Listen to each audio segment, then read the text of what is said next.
উৰিষ্যাৰ কটকত আজি কামাখ্যা অভিমুখী বাংগালুৰু কামাখ্যা ছুপাৰফাষ্ট এক্সপ্ৰেছৰ 11টা ডবা লাইনচ্যুত হয়।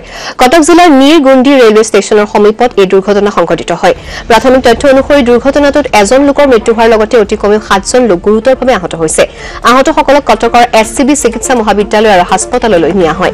ঘটনাস্থলীত ইতিমধ্যে ৰেল বিভাগৰ উচ্চ পদস্থ বিষয়াসকল উপস্থিত হৈছে।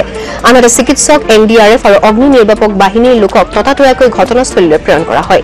ৰেল কৰ্তৃপক্ষই প্ৰকাশ কৰা অনুসৰি আবদ্ধ যাত্ৰীসকলক গন্তব্য স্থানলৈ প্ৰেৰণ কৰাৰ লগতে ৰেলপথটো মুকলি কৰাৰ প্ৰচেষ্টা অব্যাহত আছে।